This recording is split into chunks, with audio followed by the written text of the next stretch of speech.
তাবলীগের চলমান সংকট, মাওলানা সাদ ও আমাদের করণীয়। ইয়া আইয়ুহাল্লাযীনা আমানুত্তাকুল্লাহ ওয়া কুনু মা'আস সাদিকিন। হে ঈমানদারগণ, তোমরা আল্লাহকে ভয় করো এবং সত্যবাদীদের সাথে থাকো। সম্প্রতি তাবলীগ ইস্যুতে আবার উত্তাল হয়ে উঠেছে দেশ।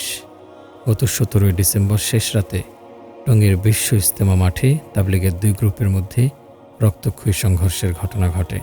বিভিন্ন সূত্রে জানা গেছে, বিশ্ব ইজতেমাকে সামনে রেখে ইজতেমা মাঠে জোর ইজতেমায় সমবেত হয়েছিলেন আলেম ওলামা সমর্থিত তাবলীগের ওজাহাতি পক্ষ। একই সময়ে তাবলীগের আরেক গ্রুপ মাওলানা সাদের এতায়াতি সমর্থকগণও গভীর রাতে বিশ্ব ইজতেমা মাঠে আসেন।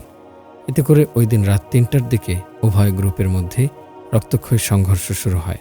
এতে ঘটনাস্থলে একজন ও হসপিটালে আরও একজন, মোট 4 জন নিহত হন। নাউজুবিল্লাহ। সম্মানিত হাজিরিন, নাউজুবিল্লাহ বলার কারণ হলো, সাহাবী আবু বকর রাদিয়াল্লাহু আনহু বর্ণনা করেন, রাসূলুল্লাহ সাল্লাল্লাহু আলাইহি সাল্লাম ইরশাদ করেন, যখন দুজন মুসলিম তরবারি নিয়ে পরস্পর মুখোমুখি হয়, তখন হত্যাকারী ও নিহত ব্যক্তি উভয়ই জাহান্নামী হয়। আমি বললাম, হত্যাকারী বিষয়টি তো পরিষ্কার, কিন্তু নিহত ব্যক্তি এমন জাহান্নামী হলো কেন? অতঃপর তিনি রাসূল সাল্লাল্লাহু আলাইহি সাল্লাম বললেন, কেননা সেও তার সঙ্গীকে হত্যা করার আকাঙ্ক্ষায় ছিল। ইসলাম মুসলমানদের ঐক্যকে সবসময় গুরুত্ব দিয়েছে। ঐক্য বিনষ্টকারীর প্রতি রয়েছে ইসলামের কঠোর হুঁশিয়ারি। ইসলাম মুমিনদের পরস্পরের রক্তকে চিরতরে হারাম ঘোষণা করেছে। মুমিনদের যারাই পরস্পরকে হত্যা করবে বা হত্যা করতে চাইবে, তাদের উভয়কেই জাহান্নামী হিসেবে সাব্যস্ত করে নবীজি সাল্লাল্লাহু আলাইহি সাল্লাম এই কঠোর বার্তা দিয়েছেন। তাই আমরা যেন মুমিন হিসেবে অপর মুমিনকে হত্যার পরিকল্পনা থেকে সাবধান হই। আল্লাহ আমাদেরকে হেফাজত করুন, আমিন। কেন তাবলীগে গ্রুপ দুটি হলো? ভারতের দারুল উলুম দেওবন্দে শিক্ষা নেন মাওলানা ইলিয়াস আখতার কান্ধলভী রহিমাহুল্লাহ। 1926 সালে অবিভক্ত ভারতে তিনি তাবলীগ জামাত প্রতিষ্ঠা করেন। এরপর তার ছেলে মাওলানা ইউসুফ রহিমাহুল্লাহ, পরে তাদের পরিবারের সদস্য মাওলানা এনামুল হাসান রহিমাহুল্লাহ এ তাবলীগ জামাতের নেতৃত্ব দিয়ে আসছিলেন। কিন্তু এনামুল হাসানের মৃত্যুর পর তেমন কোনো উল্লেখযোগ্য একক গ্রহণযোগ্য ব্যক্তি না থাকায় শুরা সদস্যদের মাধ্যমে তাবলীগ জামাত পরিচালনার সিদ্ধান্ত নেওয়া হয়। ওই শুরা সভায় ভারত ছাড়াও পাকিস্তান এবং বাংলাদেশের প্রতিনিধিরা ছিলেন। মাওলানা ইলিয়াস আখতার কান্ধলভীর বংশধর মাওলানা সাদ কান্ধলভীও ওই শুরার সদস্য। তবে গত কয়েক বছর আগে থেকে মাওলানা সাদ নিজেকে আবার তার পরিবারের পূর্বসূরীদের মতো একক ইমাম হিসেবে প্রতিষ্ঠিত করার চেষ্টা করেন। এ নিয়ে শুরা সদস্যদের মধ্যে দেখা দেয় মতভেদ। এছাড়া মাওলানা সাদ কান্ধলভী ইসলামী আকীদা বিরোধী বিভিন্ন বক্তব্য ও কার্যকলাপ করছেন বলে শুরা সদস্যরা অভিযোগ করেন। এর পরিপ্রেক্ষিতে তাবলীগের অন্যতম গুরুত্বপূর্ণ শুরা সদস্য মাওলানা ইব্রাহিম দেওনা, মাওলানা ইয়াকুব ও মাওলানা আহমদ লাট মাওলানা সাদ কান্ধলভীর তাবলীগ গ্রুপ থেকে বের হয়ে যান। এতে ভারতের সৃষ্টি হওয়া বিভক্তি বাংলাদেশেও ছড়িয়ে পড়ে। বাংলাদেশে বর্তমানে 11 সদস্য বিশিষ্ট একটি শুরা কমিটি রয়েছে। এদের মধ্যে মাওলানা ওয়াসিফুল ইসলাম সহ কয়েকজন মাওলানা সাদের নেতৃত্বের প্রতি আস্থা রাখলেও মাওলানা জুবায়ের আহমদ সহ কয়েকজন তার একক নেতৃত্ব মানতে রাজি নন। এতে দেখা দেয় দ্বন্দ্ব। কয়েক বছর ধরে চলে আসা এই দ্বন্দ্বের জেরে প্রথমবারের মতো 2017 সালে বাংলাদেশের তুরাগ তীরে অনুষ্ঠিত তাবলীগ বিশ্ব ইজতেমায় ভারতের মাওলানা সাদকে বাংলাদেশে আসতে বাধা দেন ওলামায়ে কেরামের নেতৃত্বে থাকা তাবলীগ সমর্থকগণ। এজন্য তাকে দিল্লির বিমানে ওঠার পরও প্রশাসন নামিয়ে দেয়। পরে কলকাতা বিমানবন্দর হয়ে বাংলাদেশে আসেন তিনি। 2017 সালের বিশ্ব ইজতেমায় ওলামায়ে কেরাম সমর্থিত প্রথম পর্বে তিনি বক্তব্য রাখতে পারেননি, তবে দ্বিতীয় পর্বে তিনি বক্তব্য রাখেন। তাবলীগ জামাতের কাজ কি? মাওলানা সাদকে কেন মানতে পারছেন না আলেমগণ? ইসলামের আন্তর্জাতিক দাওয়াতি সংগঠনটির কাজের 6টি নির্দিষ্ট উসুল রয়েছে: কালিমা, নামাজ, ইলম ও জিকির, ইকরামুল মুসলিমিন, সহিহ নিয়ত, দাওয়াতে তাবলীগ। উক্ত 6 উসুলের বাহিরে কোনো প্রকার বক্তব্য দেয়া তাবলীগের দায়ীদের জন্য নিষিদ্ধ। কিন্তু এই 6 উসুলের বাহিরে গিয়ে অপ্রাসঙ্গিক ও উসুল বহির্ভূত বক্তব্য দেওয়ার অভিযোগ উঠেছে মাওলানা সাদ কান্ধলভীর বিরুদ্ধে। এ বিষয়ে ভারতের দারুল উলুম দেওবন্দ মাদ্রাসা থেকে তাকে প্রথমে চিঠি পাঠিয়ে সতর্ক করা হয়। পরে পত্রিকায় বিবৃতি দেন ভারতের শীর্ষ ওলামায়ে কেরাম। কিন্তু কিছুতেই ক্ষান্ত হননি মাওলানা সাদ কান্ধলভী। তিনি ইসলামের নানা বিষয়ে অভ্যন্তর, অযৌক্তিক ও ভ্রান্ত কথা বলেই চলছেন। আর এ বিষয়ে তাকে সমর্থন দিচ্ছেন তাবলীগের নন আলেম একদল সমর্থক। মাওলানা সাদের ভুলগুলো কি কি? প্রধান অভিযোগ হলো তিনি ঐতিহ্যবাহী শুরা ভেঙে আমিরত্ব কায়েম করেছেন। এ বিষয়ে তার একটি বক্তব্য প্রণিধানযোগ্য। তিনি বলেছেন, আল্লাহর কসম, আমি তোমাদের আমির, যে আমাকে আমির মানবে না সে জাহান্নামে যাবে। এরপর কয়েকবার নিজামুদ্দিন মারকাজে মারধরের ঘটনা ঘটে। পরে 2015 সালের নভেম্বরে বাইব্যান্ড ইজতেমায় একত্রিত হয়ে নিজামুদ্দিনের মুরব্বীরা মারকাজের সার্বিক পরিস্থিতি তুলে ধরেন। অতএব 13 জনের শূরা গঠন করা হয়, কিন্তু মাওলানা সাদ শূরা মানতে অস্বীকৃতি জানান। অতঃপর বিশেষ বাহিনীর মাধ্যমে তিনি নিজামুদ্দিন দখল করেন। তার ওস্তাদসহ সব আলেমকে সেখান থেকে বের করে দেন। বের করতে গিয়ে আলেমদের শরীর থেকে রক্ত ঝরাতে তিনি কিছুতেই তোয়াক্কা করেননি। শূরা তথা পরামর্শমূলক কাজকে মহান আল্লাহ সুবহানাহু ওয়া তাআলা খুবই গুরুত্ব দিয়ে কোরআনে বর্ণনা করেছেন। ওয়াশাওয়িরহুম ফিল আমরি ফাইজা আযহামতা ফাতাওয়াক্কাল আলাল্লাহ ইন্নাল্লাহা ইউহিব্বুল মুতাওয়াক্কিলিন। আর দিনের ব্যাপারে বিভিন্ন পরামর্শে তাদেরকে অন্তর্ভুক্ত করো। তারপর যখন কোনো মতের ভিত্তিতে তোমরা স্থির সংকল্প হবে, তখন আল্লাহর ওপর ভরসা করো।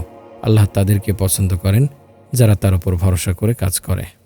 শূরাবদ্ধ জামাত, ইমারত এবং আনুগত্যকে গুরুত্ব দিয়ে সাহাবী ওমর রাদিয়াল্লাহু আনহু বলেন, কোরআনুল কারীমের বর্ণিত আয়াত ও ওমর রাদিয়াল্লাহু আনহুর উক্ত বক্তব্যে সর্বপ্রথম স্থান পেয়েছে শূরা বা জামাতবদ্ধ ঐক্যের কথা, যা মাওলানা সাদ সাহেব লঙ্ঘন করে তাবলিগে একক আধিপত্য কায়েম করেছেন, অথচ শূরা ইসলামের অপরিহার্য বিষয়। মাওলানা সাদ বলেছেন, মসজিদে ইমানের আসর কায়েম করা ফরজ, মসজিদের বাইরে অন্য কোথাও হেদায়েত পাওয়া যাবে না। অর্থাৎ তিনি বুঝিয়েছেন ওয়াজ মাহফিল, দরস, তাদরিস সহ যাবতীয় দ্বীনি তালিম তারবিয়াত শুধু মসজিদেই করতে হবে। মসজিদের বাহিরে ওয়াজ মাহফিল, তালিম তারবিয়াত সহ যাবতীয় দ্বীনি কাজ করলে তা মহান আল্লাহ গ্রহণ করবেন না, যা মাওলানা সাদ কান্দলভির গুমরাহিয়াত প্রমাণে যথেষ্ট। নবীজি সাল্লাল্লাহু আলাইহি সাল্লাম শুধু মসজিদে তালিম তারবিয়াত দিয়েছেন না, বরং তিনি এবং তার সাহাবায়ে কেরামের আমলে এত মসজিদ ছিল না। তারা রাস্তাঘাটে, হাটে, মাঠে যেখানে পেয়েছেন সেখানে দরস তাদরিস দিয়েছেন, তালিম তারবিয়াত প্রদান করেছেন, গ্রহণ করেছেন। এ সম্পর্কে রাসূলুল্লাহ সাল্লাল্লাহু আলাইহি সাল্লাম ইরশাদ করেন, আবু সাঈদ খুদরি রাদিয়াল্লাহু আনহু বর্ণনা করেন, কবরস্থান ও গোসলখানা ছাড়া পৃথিবীর সব জায়গায় মসজিদ বা নামাজের স্থান। সাদ সাহেব বলেন, হযরত মূসা আলাইহিস সালামের নিজের জাতির মধ্যে দাওয়াতের কাজ ছেড়ে আল্লাহ তাআলার সঙ্গে কথা বলার উদ্দেশ্যে নির্বাসনে চলে গিয়েছিলেন, যার ফলে 5,88,000 বনি ইসরায়েল গোমরা হয়ে যায়, মুরতাদ হয়ে যায়। মাওলানা সাদের মতে তাবলিগের 6 নম্বরই প্রকৃত ইসলাম। সাদ সাহেব বলেন, যে ব্যক্তি এই 6 নম্বরকে কোনো দিন মনে করে না, সে হলো ওই ব্যবসায়ের মতো যে নিজেই নিজের দুধিকে টক বলে বেড়ায়। এমন ব্যবসায়ী কখনো সফল হতে পারে না। তাবলিগের 6 উসুলের মধ্যে ইসলামের এমন বহু গুরুত্বপূর্ণ বিষয় নেই যা ফরজ, ওয়াজিব, সুন্নাহ। তাছাড়া তাবলিগ হলো দাওয়াতের একটি শাখা মাত্র। এটা না রাসূলুল্লাহ সাল্লাল্লাহু আলাইহি সাল্লাম কর্তৃক প্রবর্তিত, না সাহাবায়ে কেরাম কর্তৃক। তাবলিগের 6 উসুলকে প্রাধান্য দিতে গিয়ে তিনি মূলত মাদ্রাসা শিক্ষা পদ্ধতিকে ঘায়েল করার অপচেষ্টা করেছেন। তিনি মনে করেন তাবলিগে উসুল ভিত্তিক 1 চিল্লা, 3 চিল্লা, 1 বছর সময় না লাগিয়ে শুধুই মাদ্রাসায় দরস তাদরিস নিয়ে পড়ে থাকলে চলবে না। অথচ মাদ্রাসায় তালিম তরবিয়ত না থাকলে বস্তুত তাবলিগের দাওয়াতি কার্যক্রমই বন্ধ হয়ে যাবে। এ কথা মাওলানা সাদকে বারবার বোঝাতে চেষ্টা করেছেন পৃথিবীর বাঘা বাঘা আলেমগণ, কিন্তু তিনি কারো কথাতেই কর্ণপাত করেননি। ফলে আজ পৃথিবীর দেশে দেশে মাওলানা সাদের বিরুদ্ধে নিষেধাজ্ঞা ঘোষণা করেছেন। ক্যামেরা, মোবাইল পকেটে থাকলে নামাজ হবে না। ক্যামেরাযুক্ত মোবাইল থেকে দেখে দেখে কোরআন শোনা ও পড়া হারাম। এতে কোরআনের অবমাননা হয়। এর কারণে কোনো সওয়াব হবে না। যেসব আলেম তা বৈধ হওয়ার ফতোয়া দেয় তারা উলামায়ে সু। কোরআন পড়িয়ে অর্থ নেওয়া হারাম। তিনি বলেন, বিনিময় নিয়ে কোরআনে কারিম পড়া পতিতা নারীর বিনিময়ের মতো। পতিতা নারী তার আগে জান্নাতে যাবে, নাউজুবিল্লাহ। নিজামুদ্দিন থেকে বিচ্ছিন্ন হলে ধর্মত্যাগের গুনাহ হবে। এ বিষয়ে তার বক্তব্য হলো, সাহাবায়ে কেরাম রাদিয়াল্লাহু আনহু ঈমান আনয়নের পর মদিনা থেকে ফিরে নিজের এলাকায় যাওয়াকে ইরতিদাদ তথা ধর্মত্যাগ মনে করতেন। কাজে নিজামুদ্দিন মারকাজ তাবলিগের মূল কেন্দ্র। এখান থেকে বিচ্ছিন্ন হওয়াকে সাধারণ বিষয় মনে করো না।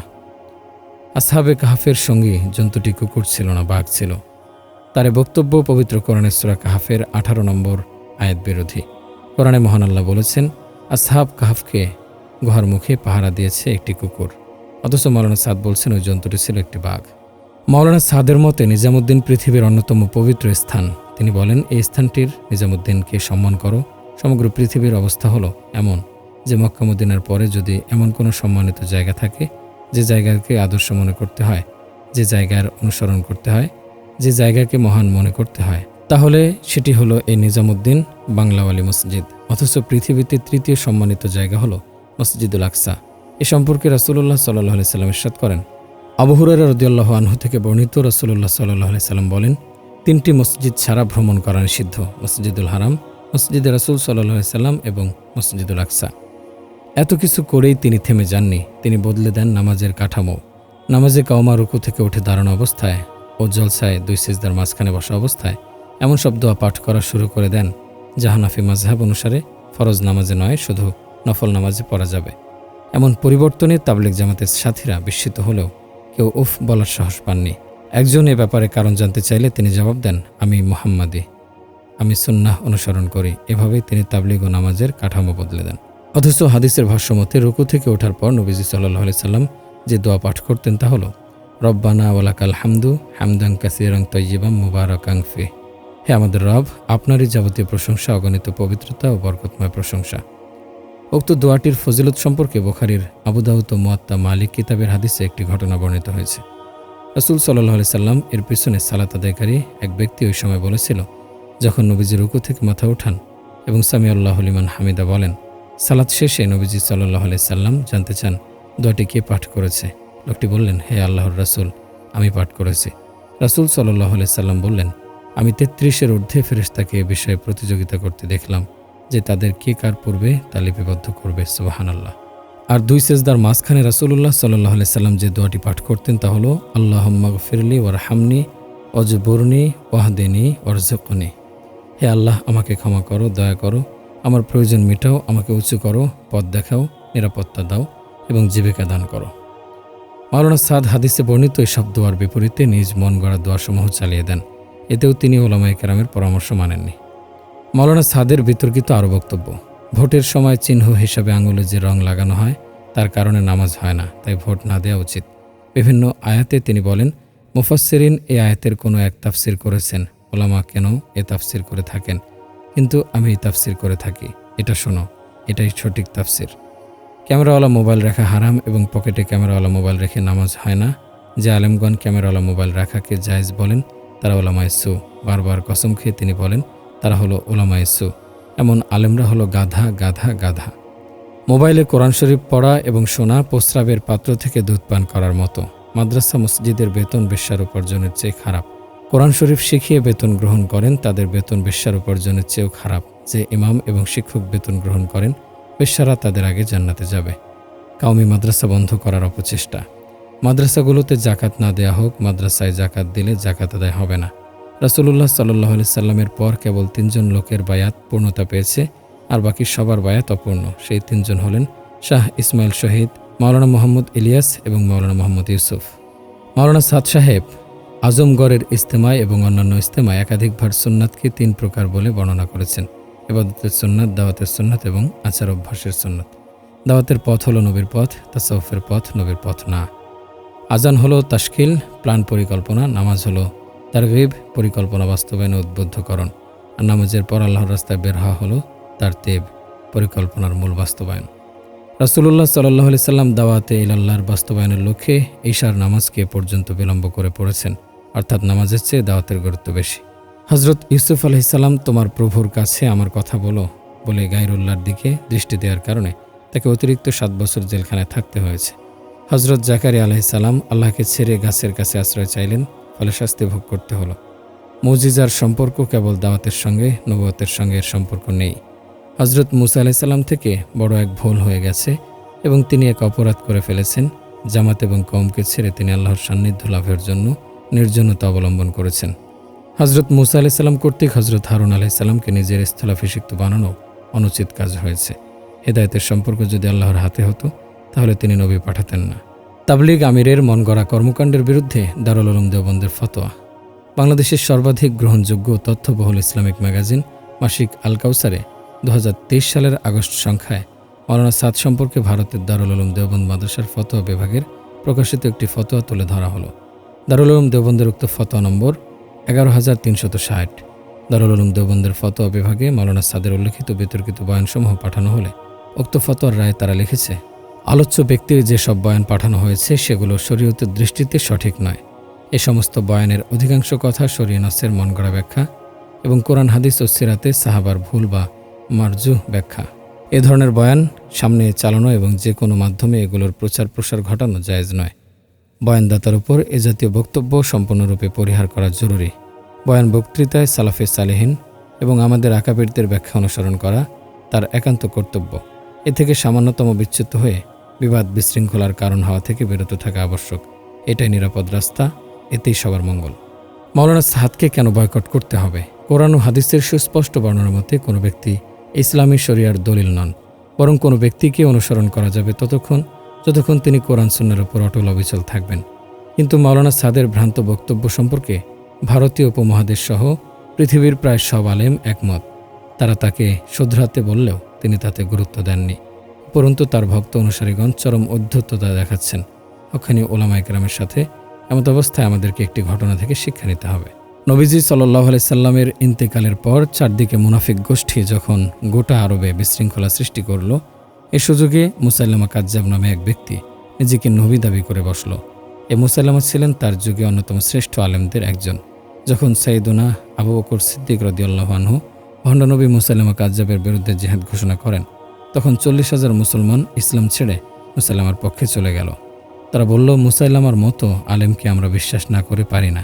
তিনি যদি নিজেকে নবী দাবি করেন তাহলে সেটাই আমরা বিশ্বাস করি। নাউজুবিল্লাহ। সাইয়েদুনা আবু বকর সিদ্দিক রাদিয়াল্লাহু আনহু বর্তমান সৌদি আরবের রিয়াদের কাছাকাছি ইয়ামামার প্রান্তরে মুসাইলামার বিরুদ্ধে জিহাদের সৈন্য প্রেরণ করলেন। প্রথমে সাহাবী সুরাইবিল ইবনে হাসান অতঃপর ইকরিমা রাদিয়াল্লাহু আনহুমাকে সেনাপতি করে পাঠালেন। 632 খ্রিস্টাব্দে ইয়ামামার প্রান্তরে প্রথম দুটি যুদ্ধ সংঘটিত হয় সেপ্টেম্বর ও অক্টোবর মাসে। সে দুটি যুদ্ধে মুসলিম বাহিনী পরাজিত হয়। ভণ্ডনবীর অনুসারীদের মধ্যে আনন্দের বন্যা বইতে থাকে এবং মুসলিম সৈন্য শিবিরে কান্নার রোল পড়ে যায়। উল্লেখিত অবস্থায় সাইয়েদুনা আবু বকর রাদিয়াল্লাহু আনহু খালিদ বিন ওয়ালিদকে ইয়ামামার প্রান্তরে পাঠান এবং সেনাপতি ইকরিমা ও সুরাইবিলকে নয়া সেনাপতির অধীন যুদ্ধ করার নির্দেশ দেন। ইয়ামামার যুদ্ধের প্রাথমিক পর্যায়ে হাজার হাজার মুসলিম বীরযোদ্ধা শহীদ হন এবং মুসাইলামার 33,000 সৈন্য মারা পড়ে। মুসাইলামা তার অবশিষ্ট 7,000 সৈন্য নিয়ে গেরিলা কায়দায় যুদ্ধ চালিয়ে যেতে থাকে এবং একসময় সদল বলে ধ্বংস হয়। ভণ্ড নবীদের বিরুদ্ধে পরিচালিত অসংখ্য যুদ্ধকে সম্মিলিতভাবে রিদ্দার যুদ্ধ বলা হয়ে থাকে, যার একটি যুদ্ধের নাম ইয়ামামার যুদ্ধ। একজন মিথ্যা নবীর অধীন 40,000 ভয়ঙ্কর অস্ত্রধারী মিথ্যাবাদী যুদ্ধ করে, যারা একসময় মুসলিম থাকলেও পরে মুরতাদে পরিণত হয়। প্রায় 1.5 বছরের অবিরত যুদ্ধে অগণিত মুসলিম সৈন্যের শহীদ হওয়া এবং 40,000 মুরতাদের মৃত্যু ও তাদের সাহায্যকারী অনুরূপ আরও 1,200,000 মিথ্যাবাদীর মৃত্যুর মাধ্যমে যে সত্যের রাজনীতি, ন্যায়নীতির খিলাফত এবং সুশাসন ও ন্যায় বিচার প্রতিষ্ঠিত হয়েছিল, তা পরবর্তী প্রায় 1200 বছর ধরে সারা দুনিয়ার রাজনীতির আলোকবর্তিকায় পরিণত হয়েছিল। উক্ত ঘটনা থেকে আমাদের জন্য শিক্ষণীয় বিষয় হলো, পৃথিবীতে যুগে যুগে ব্যক্তি পূজার কারণে বহু মানুষ বিপদগামী হয়ে গেছে। নবী নূহ আলাইহিস সালামের কওম 5 দরবেশের অন্ধ অনুসরণ করতে গিয়ে শিরক ও কুফরিতে নিমজ্জিত হয়েছেন। তাই আজকে যারা মাওলানা সাদের অন্ধ অনুসরণ করছেন, তাদেরকে ইতিহাস থেকে শিক্ষা নিতে হবে। নিজেদের ঈমান আমলকে সাজাতে হবে কোরআন ও সুন্নাহর দ্বারা। আর এটা করতে হলে সাহাবায়ে কেরাম ও হক্কানি ওলামায়ে কেরামের পথ অনুসরণ, আর কোনো বিকল্প পথ নেই। মহান আল্লাহ আমাদেরকে আলোচ্য বিষয়ের উপর আমল করার তৌফিক দান করুন। আমিন।